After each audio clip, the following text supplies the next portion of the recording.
ఈ సెలబ్రిటీలు ఏ బ్రాండ్స్ కి ప్రాతినిధ్యం వహిస్తున్నారో తెలుసా? పూర్తి వివరాలకు చదవండి రేపటి సాక్షి దినపత్రిక. హుస్సేన్ సాగర్ లో గణేష్ నిమజ్జనాలపై హైకోర్టు తీర్పును వెలువరించింది. సుదీర్ఘ వాదనల అనంతరం తీర్పును వెల్లడించింది. 2021లో ఇచ్చిన ఆదేశాల ప్రకారం గణేష్ నిమజ్జనాలు చేయాలని ధర్మాసనం సూచించింది. అటు కోర్టు ధిక్కరణపై పిటిషనర్ ఆధారాలను చూపలేకపోయారు. దీంతో పిటిషన్ను కొట్టివేసింది హైకోర్టు. నిమజ్జనం చివరి సమయంలో ధిక్కరణ పిటిషన్ సరికాదని హైకోర్టు సూచించింది. పిటిషనర్ ప్రత్యేక ఆదేశాల కోసం రిట్ పిటిషన్ వేయొచ్చని సూచించింది.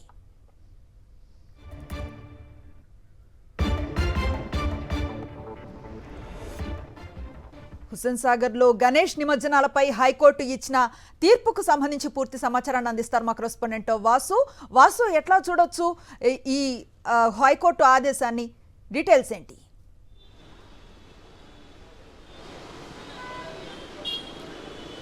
అనుశ్రీ, మొత్తం మీద హుస్సేన్ సాగర్లో గణేష్ నిమజ్జనానికి సంబంధించి హైకోర్టులో జరిగినటువంటి ఒక విచారణకు సంబంధించి కూడా ఎవరైతే న్యాయవాది వేణుమాధవ్ వేసినటువంటి పిటిషన్, ఏదైతే కంటెంప్ట్ పిటిషన్ దాఖలు చేశారో, కంటెంప్ట్ పిటిషన్ తోసిపుచ్చుతూనే ఈసారి ఏదైనా 2021లో ఇచ్చినటువంటి ఆదేశాలను ఈసారి కంటెంప్ట్ పాల్పడితే మీరు ఎప్పుడైనా హైకోర్టు రావచ్చు అంటూ వెసులుబాటునిచ్చింది.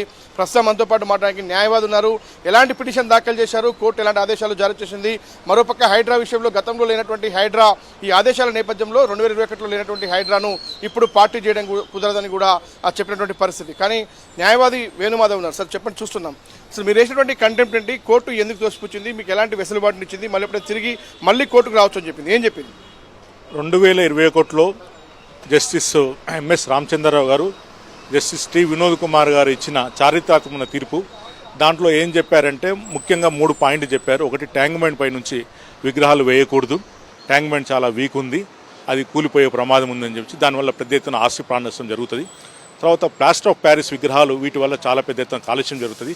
ఈ ప్లాస్టర్ ఆఫ్ ప్యారిస్ అనేది ఒక కెమికల్ పదార్థము, దానికి ఆ విగ్రహాలకు రంగులు వేస్తారు, ఇవి భార ఖనిజాలతో వేసినవి, చాలా నీటి కాలుష్యం జరుగుతుంది. సో పిఓపి విగ్రహాలు అనేది నీటి వనరుల్లో వేయకూడదు, హుస్సేన్ సాగర్ తర్వాత హైదరాబాద్ చుట్టుపక్కల ఉన్న నీటి వనరుల్లో వేయకూడదని చెప్పి డివిజన్ బెంచ్ చెప్పింది. అట్లాగే ఈ ఎకో ఫ్రెండ్లీ విగ్రహాలను మాత్రమే హుస్సేన్ సాగర్లో నిమజ్జనం చేయాలి, నిమజ్జనం చేసిన తర్వాత వాటిని ఇమీడియట్గా 24 అవర్స్లో తీసేయాలని చెప్పింది. దీనివల్ల హుస్సేన్ సాగర్కి తక్కువ పొల్యూషన్ జరుగుతుంది అని చెప్పి హైకోర్టు భావించింది. అయితే ఈ 2021లో ఇచ్చిన ఆర్డరు 2022, 2023లో ఉల్లంఘన జరిగింది. ఈ ఉల్లంఘన జరిగింది కాబట్టి ఈ యొక్క సుమోటోగా మీరు విచారించాలి హైకోర్టు అని చెప్పి నేను ఒక పిటిషన్ 2023లో వేయడం జరిగింది. ఎందుకంటే ఈ యొక్క 2021లో ఇచ్చిన ఆర్డర్ ఏదైతే ఉందో అది ఆ కేసును high court suo motu public interest litigation కింద దాని కింద తీసుకుంది. కాబట్టి ఈసారి కూడా మీరు సుమోటోగా తీసుకోవాలని చెప్పి మేము కోరడం జరిగింది. అయితే దీనిపైన వాద ప్రతివాదనలు జరిగాయి. అయితే ఈ గవర్నమెంట్ ఏం చేసిందంటే 2021లో ఇచ్చిన తీర్పు పైన వాళ్ళు సుప్రీంకోర్టుకు వెళ్ళారు. అయ్యా, మేము అంతకుముందే అన్ని అరేంజ్మెంట్లు చేసుకున్నాము, ఇప్పుడు మేము విగ్రహాలను ఈ హైకోర్టు తీర్పు ప్రకారంగా మేము ఇంప్లిమెంట్ చేయలేము, మాకు ఈ సంవత్సరం వెసులుబాటు ఇవ్వాలన్నప్పుడు సుప్రీంకోర్టు 2021 సంవత్సరం వెసులుబాటు ఇచ్చింది. 2022 నుంచి పూర్తి ఫుల్ ఫ్లెడ్జ్గా దీన్ని అమలు చేస్తామని చెప్పించి వాళ్ళు హైకోర్టు కాదు సుప్రీంకోర్టుకి కంప్లైంట్స్ రిపోర్ట్ వేయడం జరిగింది. అయితే 2022లో 2023లో కూడా రాష్ట్ర ప్రభుత్వం హైకోర్టుకి మేము ఈ పొల్యూషన్ కాకుండా హైకోర్టు ఇచ్చిన ఆదేశాలకు అనుగుణంగా మేము ఈ విధంగా చర్యలు తీసుకుంటామని హైదరాబాద్లో మన ప్రభుత్వంలోని వివిధ డిపార్ట్మెంట్లు వేసిన కంప్లైంట్స్ అఫిడవిట్ని హైకోర్టు పరిగణలోకి తీసుకున్న కాబట్టి అయితే నేను వేసిన కంటెంప్ట్ పిటిషన్ని హైకోర్టు ఈరోజు తోచిపుస్తూ ఏముందంటే ఆల్రెడీ కంప్లైంట్స్ అఫిడవిట్లు రాష్ట్ర ప్రభుత్వం వేసింది, మేము తగిన చర్యలు తీసుకుంటాము అని చెప్పారు. కాబట్టి ఈ సందర్భాన మేము మీ యొక్క కంటెంప్ట్ పిటిషన్ మేము విచారించలేము, కావాలనుకుంటే మీ దగ్గర ఉన్న ఆధారాలతో మీరు ఇంకో పిటిషన్ వేసుకుంటే దానిపైన మేము విచారిస్తామని చెప్పి పిటిషనర్కి స్వేచ్ఛనిచ్చింది. అయితే హైడ్రా ఏదైతే ఉందో ఇది జిహెచ్ఎంసీ ఆధ్వర్యంలో పనిచేస్తుంది. హైడ్రాకు బాధ్యత ఏంటంటే నీటి వనరులను పరీక్షించాలి, తర్వాత వాళ్ళు పొల్యూషన్ కూడా కాకుండా చేయాలి. కాబట్టి ఈ పొల్యూషన్ కాకుండా చూడాలంటే హైడ్రాకు మీరు డైరెక్షన్ ఇవ్వాలని చెప్పుకోవడం జరిగింది. అయితే హైకోర్టు దీనిపైన ఇంటర్ఫియర్ కాలేదు అని చెప్పారు.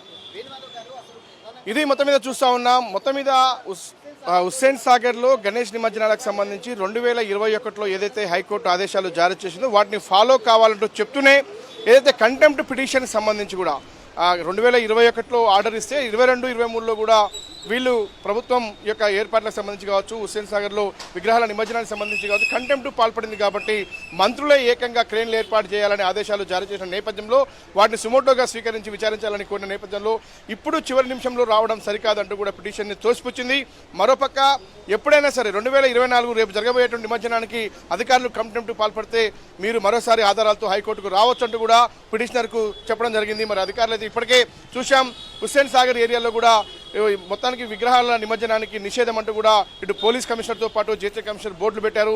కానీ మట్టి విగ్రహాలు నిమజ్జనం చేసుకోవచ్చని మాత్రం హైకోర్టు ఆదేశాల్లో చాలా స్పష్టంగా ఉంది. కాబట్టి దాదాపుగా నిమజ్జనానికైతే కొంత వెసులుబాటు కల్పించినట్టే చెప్పాలి. కానీ ప్లాస్టర్ ఆఫ్ ప్యారిస్ విగ్రహాల నిమజ్జనానికి మాత్రం తాత్కాలిక పాండ్లలో మాత్రమే చేసుకోవాలంటూ కూడా హైకోర్టు గత ఆదేశాలు చెప్పింది. మరి వాటిని ప్రభుత్వం జీహెచ్ఎంసీ పాటిస్తుందా లేదా చూడాల్సి ఉంది. మొత్తానికైతే ఒక గ్రీన్ సిగ్నల్ అనేది చెప్పాలి. ఒక విధంగా నిమజ్జనం చేసేందుకు మాత్రం ఎక్కడ కూడా నిషేధం అయితే హైకోర్టు పూర్తి స్థాయిలో విధించలేదని మాత్రం చాలా స్పష్టమవుతా ఉంది. Right, thank you Vasu.